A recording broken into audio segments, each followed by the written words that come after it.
Hello అండి. ఇప్పుడు చెప్పబోయే కథ పేరు పవిత్ర బంధం. ఈ కథని రచించిన వారు లావణ్య గారు. ఇక కథలోకి వెళ్ళిపోతే, ఉదయం లేచినప్పటి నుంచి పక్కింటి వాళ్ళది, ఎదిరింటి వాళ్ళది, దారిలో వచ్చిపోయే వాళ్ళది, కొత్త పాత అందరిది ఒకటే చూపు మా ఇంటి వైపు. మా ఇంట్లో జరగకూడనిదేదో జరిగినట్లు చెవులు కొరుక్కొని మరీ మా ఇంటి వైపే చూస్తూ మాట్లాడుకుంటున్నారు. కాదు కాదు, గుసగుసలాడుకుంటున్నారు. వదినా, వాడికేం పోయే కాలమే, లోకంలో అమ్మాయిలే లేనట్లు, రాజ్యమే గొడ్డుపోయినట్టు, పెళ్ళయి 2 పిల్లలు ఉన్నదాన్ని ప్రేమించా అంటూ ఇంటికి తీసుకొచ్చాడు. పైగా దాని మొగుడు పోయి 2 ఏళ్ళయింది. హా, కలికాలం అంటే ఇదే వదినా. చదువు, ఉద్యోగం, అందం అన్నీ ఉన్న మగాడు కదే. అందుకే వలలో వేసుకొని ఉంటాది మాయలాడి. ఆడంటే మగాడు, వయసులో ఉన్నాడు. దీనికేం మాయరోగమే. ఇంట్లో ఓ ఆడపిల్ల మగపిల్లాడిని పెట్టుకొని వీడిని లైన్లో పెట్టిందంటే దాని జానతనం అర్థం కావట్లేదు. మరే, ఇలాంటి ఆడాళ్ళనే నమ్మొద్దు వదిన. ఒకటితోనే సంబంధాలు పెట్టుకుంటారని నమ్మకం ఏంటి? దొరికినంత వరకు ఎన్నైనా మెయింటైన్ చేస్తారు నంగనాచులు. అవునవును, ఆపడానికి అడ్డుకోవడానికి ముందు వెనక ఎవడైనా ఉంటేగా. మరి కట్టుకున్నాడు, పోయాడు. అత్తమామలు ఊర్లో ఉంటారు. దీని అమ్మగారు వేరే ఏదో పల్లెటూరులో వ్యవసాయం చేసుకుంటారట. ఇంకేముంది, దీని ఆగడాలకు అడ్డు అదుపు లేకుండా పోయింది.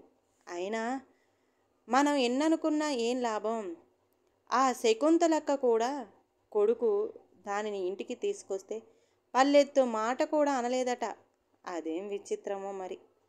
ఇలా నలుగురు 4 రకాలుగా మాట్లాడుకుంటున్నారు. కానీ మా అమ్మ శకుంతల మాత్రం మనసులో ఏమనుకుంటుందో, నేను పావనిని ఇంటికి తీసుకొచ్చినప్పటి నుంచి నాతో మాట్లాడటం మానేసింది. చెల్లి మాత్రం తనతో ఏదో మొహమాటానికి మాట్లాడుతూ దూరం దూరంగానే ఉంటుంది. ఇక నాన్న ఓ పెద్ద మాటల యుద్ధమే చేశాడు నాతో. పావనిని కొట్టడానికి చెయ్యి కూడా ఎత్తాడు. ఏనాడు మా మాట కూడా జవదాటని నా కొడుకుని ఈరోజు ఎదురు మాట్లాడేలా చేశావు. ఈ కాలంలో కూడా అమ్మకు చెప్పకుండా ఒక్క పని చెయ్యని బంగారం లాంటి బిడ్డను ఇంత ఘనకార్యం చేసేలా చేసింది ఈ బజారులం అని అన్నాడు. నాకు సుర్రున కోపం వచ్చింది. నాన్న, నేను చేసిన ఈ పనికి నన్ను కొట్టు, తిట్టు, పడతాను. కానీ నన్ను కారణంగా చూపించి పావనిని ఒక్క మాట అన్నా కూడా నేను ఒప్పుకోను. మీకు ఇష్టం లేకపోతే చెప్పండి. ఇప్పుడే, ఈ క్షణమే నేను ఇంట్లో నుంచి వెళ్ళిపోతాను. మా నాన్న సైలెంట్ అయిపోయాడు. ఎందుకంటే నాకు వచ్చే జీతంతోనే ఇల్లు గడుస్తుంది. చెల్లి పెళ్ళి కూడా నేనే చెయ్యాలి. నాన్న ఏం మాట్లాడకుండా లోపలికి వెళ్ళిపోయాడు. నేను పిల్లలని, పావనిని తీసుకొని నా గదిలోకి వెళ్ళా.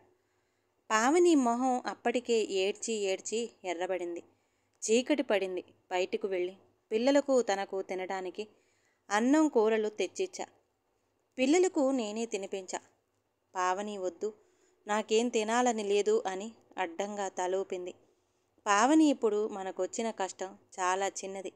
ఇంకా ముందు ముందు ఇలాంటివి ఇంకా మనం ధైర్యంగా ఎదుర్కోవాలి పావని. నువ్వు తినకుంటే నా మీద ఒట్టు.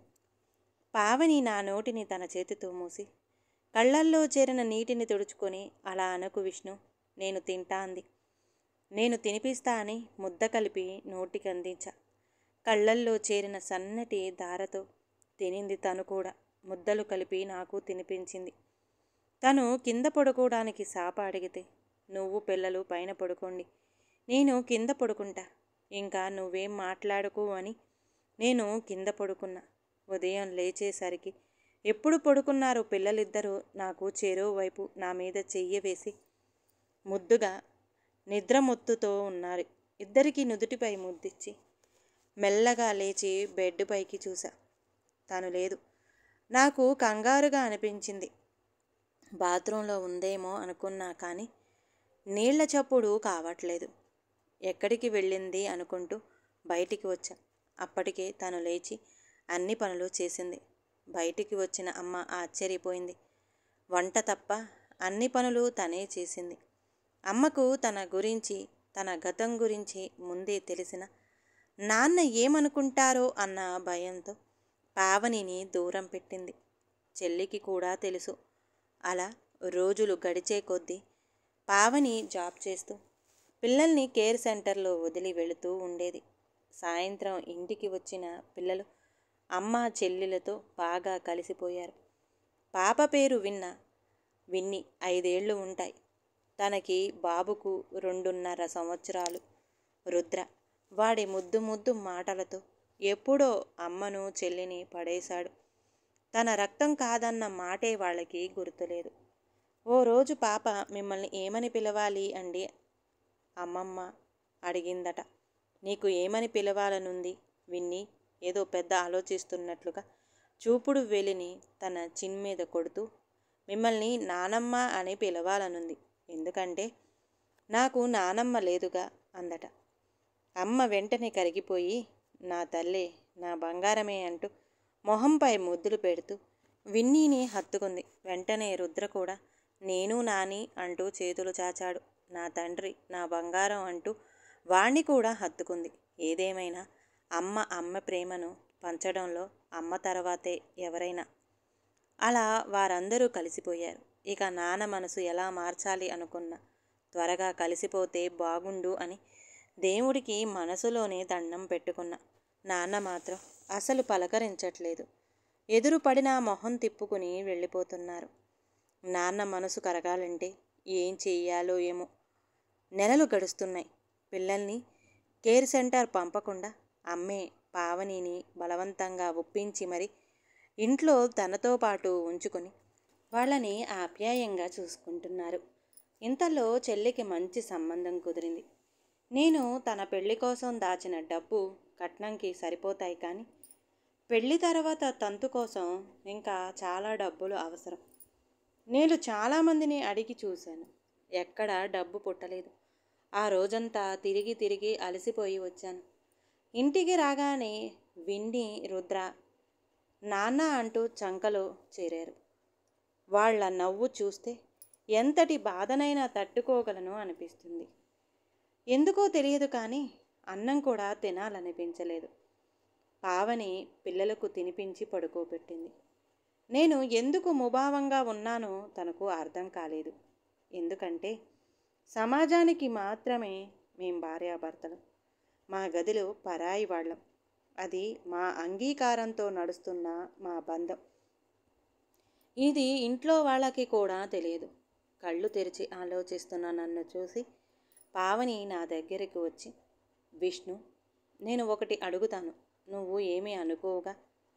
పావని, నువ్వు నన్ను పరాయివాడిగా చూస్తున్నావు, కానీ నా మనసులో నీ స్థానం భార్యనే. నువ్వంటే నాకు ప్రాణం. నువ్వు పెట్టిన కండిషన్కి ఒప్పుకొని నీకు దూరంగా ఉంటున్నా. లేదంటే అసలు విష్ణు ఎలా ఉంటాడో చూపించేవాడిని. చాలులే విష్ణు, ఇప్పుడు అవన్నీ ఎందుకు గాని. మీరు ఎందుకు డల్గా ఉన్నారో కాస్త చెబితే నేనేమన్నా సాయం చేయగలను. అదేం లేదు పావని, రమ్య పెళ్ళి కదా, కొంచెం టెన్షన్గా ఉంది అంతే. మీరు అబద్ధం చెబుతున్నారని మీ కళ్ళే చెప్తున్నాయి. నా స్థానం ఎక్కడో అని అన్నారు, కానీ అసలు నిజం మాత్రం నాతో చెప్పట్లేదు. దీన్ని బట్టి నాకు అర్థమైంది నా స్థానం ఎక్కడో. పావని, నువ్వు అలా అనకు. నీకు ఎప్పుడు నేను ఆ అబద్ధం చెప్పను. అది రమ్య పెళ్ళి కోసం మనీ కావాలి పావని. చాలా చోట్ల ట్రై చేస్తున్నా, బట్ నో యూజ్. ఏం చేయాలో అర్థం కాక ఇలా ఆలోచిస్తూ కూర్చున్నా. మీరు వద్దు కాదు అనను అంటే నాదొక కోరిక చెప్పు పావని. నా దగ్గర ఉన్న డబ్బులు మీకు సరిపోతాయా అని బ్యాగులో నుండి 5 లక్షలు ఇచ్చి, విష్ణు, ఈ డబ్బు రమ్య నా ఆడపడుచు అనే బంధంతో ఇస్తున్నా, కానీ ఈ విషయం అత్తయ్య మామయ్యకి కానీ ఇంకెవరికి తెలియకూడదు అనటంతో పావని అని తనని కౌగిలించుకున్నా. అని వెనక నుంచి దగ్గుకుంటూ వచ్చి నన్ను పక్కకి నెట్టేసి, వదిన, నీది ఎంత మంచి మనసు అని, ఇన్ని రోజులు మీ బంధాన్ని మేము తప్పుగా అర్థం చేసుకున్నందుకు క్షమించు వదిన అంది రమ్య. రమ్య, లేమ్మా, అంత పెద్ద మాటలు ఎందుకు? నా ఆడబడుచు కోసం ఏదో నా వంతు సాయం అంతే రమ్య. ఈ విషయం మన మధ్యే ఉండాలి అని మాట తీసుకుంది. విష్ణు మాత్రం, ఎంతమందిని ఇలా మాట తీసుకొని బంధిస్తావు పావని అని మనసులో అనుకున్నాడు. పెళ్ళి అంగరంగ వైభవంగా జరిగింది. అప్పగింతల కార్యక్రమంలో రమ్య నన్ను పట్టుకుని ఏడుస్తుంటే అత్తయ్య కూడా ఆశ్చర్యంగా చూసింది. కొన్ని రోజుల తర్వాత ఆఫీస్లో ఉన్న నాకు పావని కంగారుగా ఫోన్ చేసింది.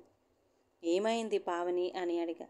విష్ణు విష్ణు అని తడబడుతున్న గొంతుకుతో, వెంటనే నువ్వు కేర్ హాస్పిటల్కి ఫాస్ట్గా, మామయ్యకి చాలా సీరియస్గా ఉంది అని ఫోన్ పెట్టేసింది. నేను వెంటనే బయలుదేరి హాస్పిటల్కి వెళ్ళా. అమ్మ ఓ వైపు ఏడుస్తూ కూర్చుంది. పావని అటూ ఇటూ హడావుడిగా తిరుగుతూ కంగారు పడుతుంది. ఇంతలో డాక్టర్ బయటికి వచ్చి, మీరు వెంటనే 3 lakhs కట్టండి, ఆపరేషన్ వెంటనే స్టార్ట్ చేస్తాం. నాకు ఏం చేయాలో తోచలేదు. రమ్య పెళ్ళై 1 month కూడా కాలేదు. మళ్ళీ 3 lakhs అంటే ఎక్కడి నుండి తేవాలో నాకు అస్సలు అర్థం కాలేదు.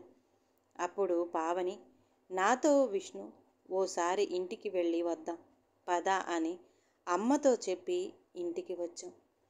నన్ను ఇంటి బయటే నిలబెట్టి పావని లోపలికి వెళ్ళి కవర్లో ఏదో తీసుకొచ్చి పద అంది.